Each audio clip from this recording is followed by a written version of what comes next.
தனியார் பள்ளியில் ஆசிரியராக இருக்கிறாங்க. 2 குழந்தைங்க இருக்கிறாங்க. பாப்பா 6வது படிக்கிறாங்க. தம்பி 4வது படிக்கிறாங்க. மேற்கொண்டு தகவல்கள், நான் வந்து சுவர் விளம்பரம் எழுதக்கூடிய ஒரு ஓவியர்.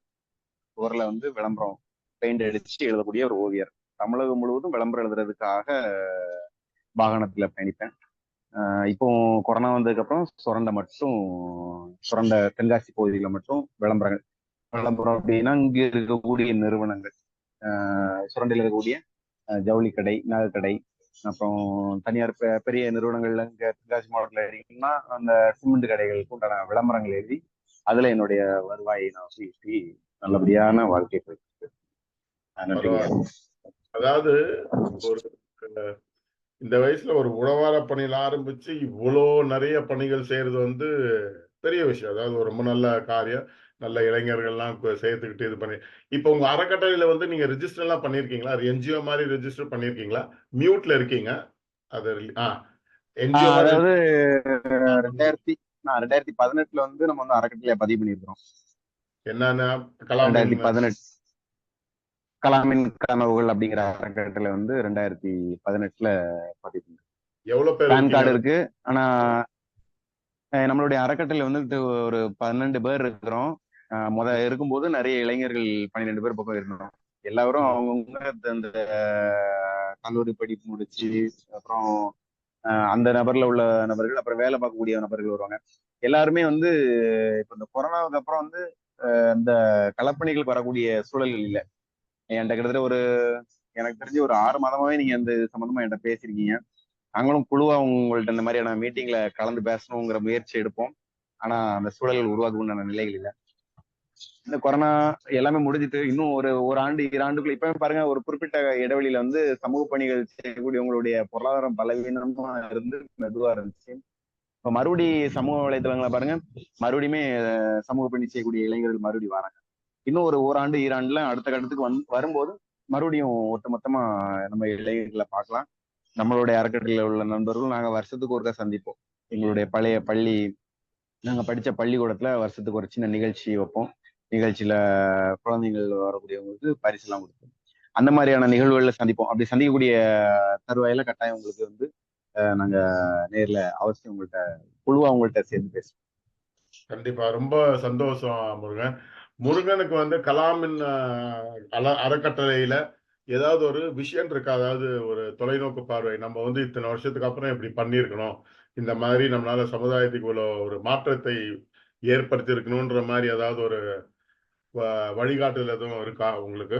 எதுவும் ஐடியா வச்சிருக்கீங்களா? அதாவது கலாமை வந்து நதிநீரை இணைக்கணும்னு சொல்லிட்டு அவங்க அதோடைய பேப்பர் கட்டிங் வரைக்கும் நான் வீட்டில் எடுத்து வச்சிருக்கிறேன்.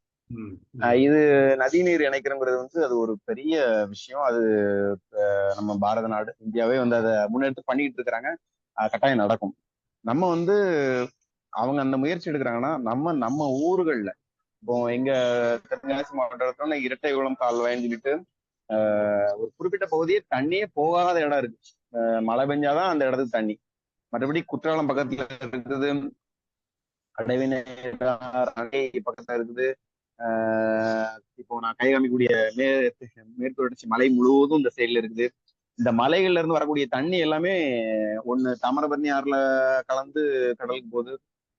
அப்புறம் வந்துட்டு இடையில ஒவ்வொரு ஆறு, இப்ப நம்ம பகுதி எடுத்தோம். இப்போ சமீபத்துல ஒரு ஆறை சுத்தப்படுத்திட்டு இருக்கோம். அனுமன் நதின்னு சொல்லிட்டு ஒரு ஆறை வந்து சுத்தப்படுத்திட்டு இருக்கோம். இந்த இடங்கள்லாம் சுத்தப்படுத்தி அந்த இடங்கள்ல வந்து கரைகள் முழுவதும் பனைமரம், அந்த கரைகள்ல இருக்கக்கூடிய ஓரளவு நாட்டு மரங்கள், இந்த மாதிரியான விஷயங்களை முன்னெடுத்து இப்ப நாங்க எங்களுடைய சுரண்டை எடுத்துக்கிட்டு தென்காசி எடுத்துட்டோம்னா கிட்ட ஒரு 50க்கும் மேற்பட்ட குளங்கள் வந்து பனை விதைகள் விதைச்சிருக்கிறோம். நாட்டு மரங்கள் வைக்கிறதுக்கு உண்டான முயற்சிகள் வந்து நிறைய தோல்வி. ஏன்னா வச்சோம் அப்படின்னா அது பராமரிப்பு உண்டான சூழல்கள் வந்து அமைய மாட்டேங்குது. அதனால விதைகளை தூவி விடுறோம். குறிப்பா வந்து வேப்ப விதைகள் தூவி விடுவோம். ஏன்னா நம்ம மண்ணில் வந்து வேப்ப மரங்கள் தான் இயல்பா போட்டோம்னா வளருது. பாதிப்பானாலும் ஒண்ணு இல்லாட்டா ஒண்ணு தப்பிச்சு வந்துருது. அதனால இந்த முயற்சிகள் இந்தியால நதிநீர் இணைக்கிறாங்க. நம்ம தென்காசியில இருக்கக்கூடிய சூழல்கள்ல நீர்நிலைகளை பாதுகாக்கக்கூடிய சூழல்களை உருவாக்கணும்னு சொல்லி முயற்சி எடுத்துருக்கோம். இதுல வந்துட்டு நிர்மல் ராகவன் சொல்லிட்டு நம்ம தமிழகம் மட்டுமல்லாது தமிழகத்துல தஞ்சாவூர் பகுதியில பிறந்து கென்யா போன்ற நாடுகள்லயும் நீர் மேலாண்மைக்கு உண்டான விஷயங்களை செய்து வந்திருக்கிறாரு. அவர்கிட்ட நம்ம தொடர்புல இருக்கிறோம். அவர் இப்ப சமீபத்துல ராமநாதபுரம் பகுதிகளில் வந்து தண்ணியே அதாவது மழை பெஞ்சா மட்டும் அந்த இடத்துல இருந்து தண்ணி சேமிப்பாகும். ஆனா வழித்தடங்கள் நம்ம முன்னோர்கள் வழி செஞ்சிருக்காங்க. ஆனா அந்த இடங்கள் எல்லாமே சீமிக்கருவிகள் எல்லாம் அகற்றப்பட்டு இருக்குது. அந்த இடங்களை முன்னெடுத்து ஒரு வேலைகள் செஞ்சுட்டு இருக்காங்க. அப்ப அதெல்லாம் பார்க்கும்போது நம்ம ஊர்களையும் சின்ன சின்ன முயற்சிகள் எடுக்கணும் அப்படின்னு அவங்கள்ட்டையும் பேசியிருக்கிறேன். அவரும் வரேன்னு சொல்லியிருக்கிறாரு. வரும்போது என்ன மாதிரியான சூழல்கள் நம்மளுக்கு இருக்கு, அதை எப்படி கையில் எடுத்து அதை கொண்டு போனோம்னா அந்த முயற்சிகள் எடுக்கலாம். அதுக்குண்டான வாய்ப்புகள் வரையறுக்கப்பட்டு செய்யணும்னு நினைச்சிருக்கோம். கலாமையா வந்து நதிகளை இணைக்கணும்னு சொல்லிட்டு கட்டாயம் அவர் கனவுல அவர் நினைவாக்கூடிய நிலைகள் வந்து அவர் வந்து நிறைய இளைஞர்கள்ட்ட விதைச்சிட்டு போயிருக்காரு. அது நிச்சயம் ஒரு நாள் வந்து வளர்ந்து அதுக்குண்டான நிலைகளை உருவாக்கும். நம்ம நாடு மிகப்பெரிய ஒரு வளம் கொளிக்கும் நாடா உருவாகிறதுக்கு நிச்சயம் நம்ம கலாமின் கனவுகள் சார்பா இருக்கும் அப்படிங்கிறதுல குறிப்பா உறுதியா பயணம் செஞ்சுக்கிட்டு இருக்கோம். பெரிய விஷயம் முருகன். அதாவது பாரதியார் அந்த காலத்திலேயே பாடினாரு,